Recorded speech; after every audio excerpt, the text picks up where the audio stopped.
Good afternoon, everyone. I welcome you back as we are discussing the PERT. So let's first have a quick recap what we discussed yesterday. There we constructed the project network. Second, we find the expected mean and variance of each activity.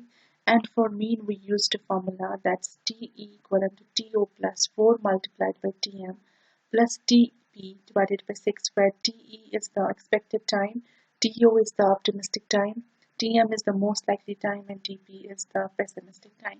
And for variance also, we used a formula that square of ST equivalent to pessimistic time minus optimistic time divided by 6 whole square. Now today what we have to do is we'll find the critical path today, and you know that critical path is the longest path in the network, and then we will find the expected project completion time. But before finding the critical path, I'll first tell you this calculated mean that we calculated yesterday, where we have to mention this mean in a network diagram. Alright, so this is the network diagram that we calculated yesterday. Now let's have a look on a table first. This is the table, and here is the calculated mean for each activity. Now we have to mention this mean, that is the duration, in each activity. Alright, so I'll show you where to mention this. So this is the diagram, and we can see besides every activity I have mentioned a number in brackets, right? So this is the duration, mean duration of each and every activity. So like for A it's 3, like for D it's 5, for E it's 4, for H it's 5, for J it's 2. So this is how you have to write the duration with each and every activity. All right.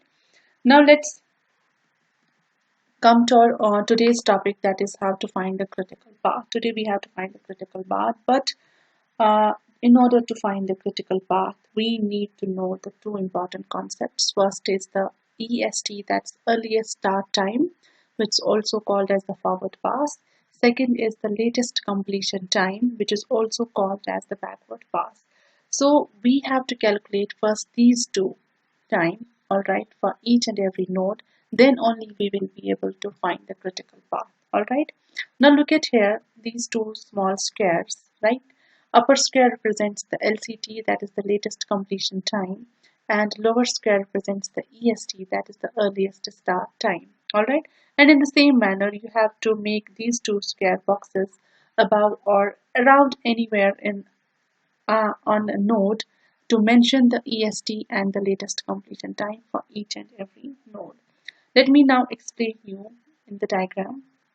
So this is the network diagram, and here I already have calculated the LCT and EST for each and every node. Let me just here explain you how you can calculate the EST and LCT for each and every node. Here for activity 1, just because we start with the 0, you don't have to mention, you start with the 0, so you have to mention 0 for each first node, that is start node. Alright, so here node 1 is the start node, so its EST is 0. Alright, and for every start node, EST has to be 0. Now for node 2, how you will calculate the EST is that you just have to sum up the previous node EST. Here for node 2, previous node is node number 1, and its EST is 0. Alright, and that here duration is 3. Right, so you have to sum up the duration and the earliest start time of the previous node. So here 0 plus 3 equivalent to 3. So 3 is the EST for node number 2. Right? Now for node number 3, previous node is 1 and its EST is 0. And here the duration is 3. So 3 plus 0 is equivalent to 3. So 3 is again the EST for node number 3 as well. For node number 4, previous node is 1, its EST is 0, and here duration is 3. So 3 plus 0 equivalent to 0. So 3 is also the EST for node number 4. Now for node number 5, you can see its previous node is node number 2, and its EST is 3, and here duration is 5. So 5 plus 3 is equivalent to 8. So 8 is the EST for node number 5. Now for node number 6, you can see here we have got two options. Here two previous nodes are here, like for 3 to 6 and 4 to 6. Now what we will do here is, as per the rule, we have to take the maximum value here, alright, as an EST. Let's first find from this side. Here EST is 3 and duration is 4. So 4 plus 3 equivalent to 7. This is 7 from this side. and let's calculate it from this side. It's 3 plus 6, that is 9. So 7 and 9. So 9 is the maximum value between the two.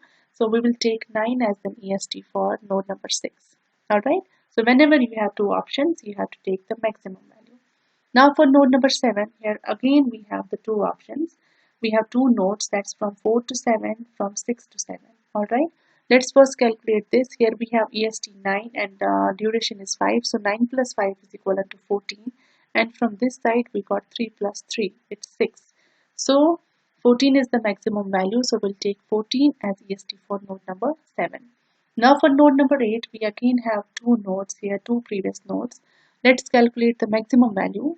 Here from this side, from 7 to 8, it will be 14 plus 2, that is 16.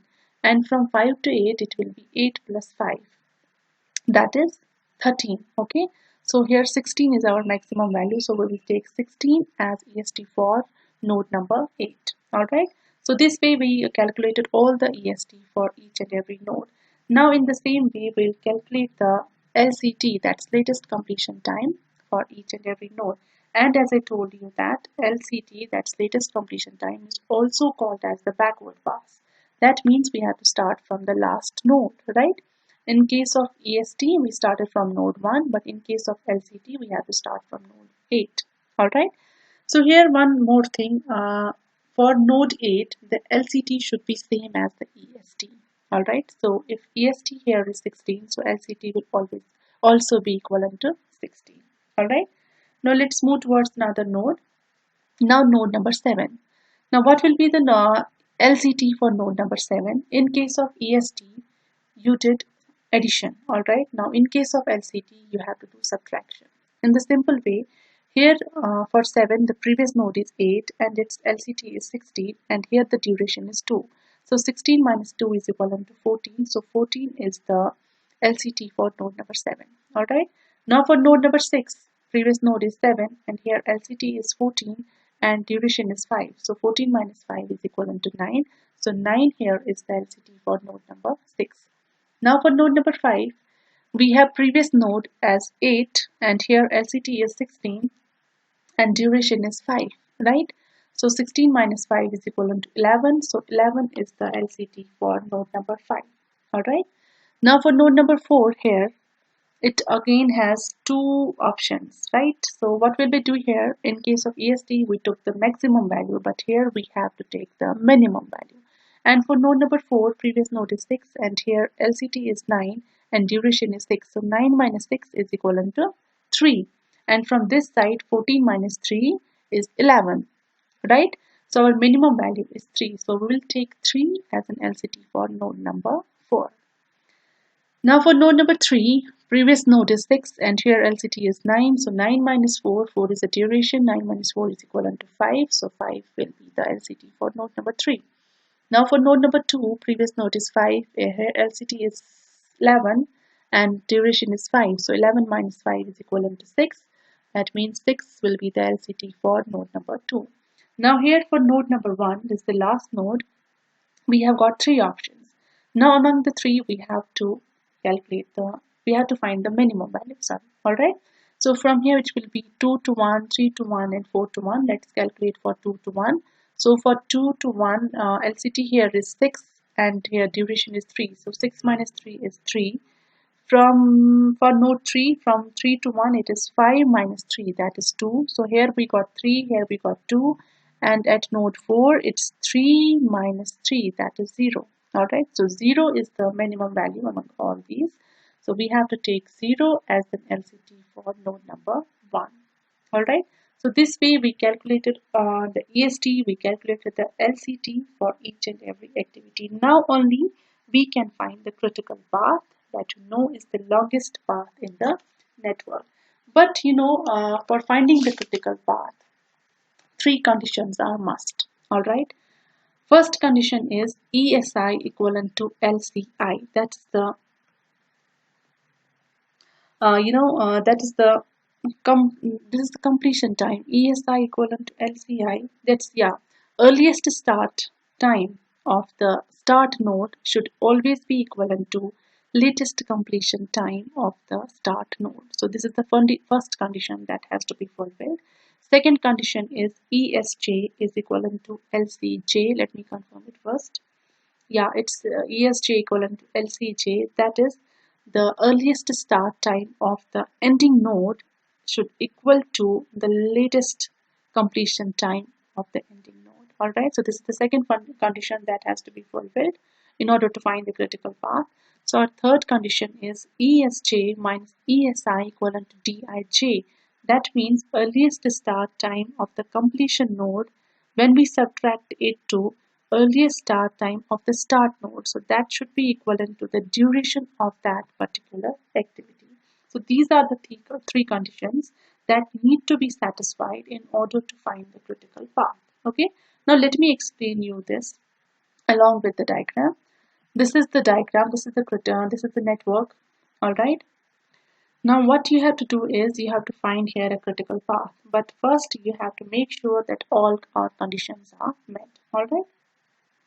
If I start here for node 1, you can see here the LCT is equivalent to EST. So for that, our first condition gets fulfilled here, right? Again, for the same activity, see if the C activity is going on here. So its start node is 1, its end node is 4, all right? And if you can see here, end node, LCT is also equivalent to EST. So this is the first condition that gets fulfilled. And if you can see at node number 6, both are also equal. So LCT is equivalent to EST.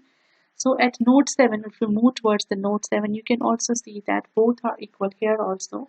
And towards node 8, you can see both are equal here also. So here LCT, that's the latest completion time, is equivalent to the earliest start time. So both are equal here also. This way, we have got the critical path. And I'll highlight the critical path in order to show you. So our critical path is from 1 to 4, right? From 4 to 6, from 6 to 7, and from 7 to 8. This highlighted path is the critical path, that is the longest path in the network. Let us just quickly now see whether we fulfill the conditions for this particular path or not. I'll show you for one activity that will just apply to all other activities as well. Okay, all right. So our first activity, first condition, is the ESI is equivalent to LCI. Okay, earliest start time of the start node is equivalent to the latest completion time of the start node. If you can see here, activity A having 1 and 4, 1 as its start node and 4 as its start node, you can see that it must be equivalent to this, must be equivalent to this. So in this particular activity, we can see that this condition is fulfilled. All right. Now, as far as our second condition is concerned, our second condition is ESJ equivalent to LCJ. Again, let us see for the same activity. Here you can see 1 is the start node, 4 is the ending node. All right. And for ending node, you can see the earliest start time is 3 and our latest completion time is also 3. So this condition also gets fulfilled here for this particular activity. All right. Now our third condition is ESJ minus ESI equivalent to DIJ. You can see we can also apply this to this particular activity C where I am fulfilling the conditions, previous conditions as well. So we'll try to see if this condition fulfills for this particular activity or not. So here you can see for activity C, 1 is the start node, 4 is the end node. So ESJ, that's the earliest start time of the ending node, here is 3, and earliest start time of the starting node, that's here 0. So it must be equal to, when we calculate it, so as per the formula, it will be 3 minus 0. So 3 minus 0 is equivalent to 3, and it must be equivalent to Dij, that is the duration of that particular activity. And for this particular activity, duration is here 3. So we calculated here 3 minus 0 equivalent to 3. So this condition is also fulfilled. And now same all three conditions are applicable to 4 to 6 as well, for 6 to 7 as well, and for 7 to 8 as well. So this is the way to find the longest path in the network. All right. Now we have a last problem left, that is the expected completion time. Now as we already have our longest critical path, that is from 1 to 4, 4 to 6, 6 to 7 and 7 to 8. Now we have to find the expected completion time of the whole project. Okay.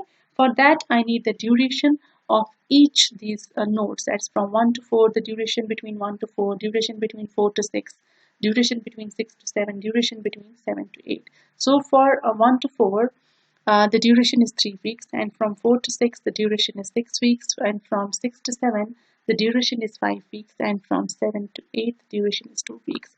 Duration I showed in the beginning view, where you have to mention the duration, that is the calculated mean, or okay.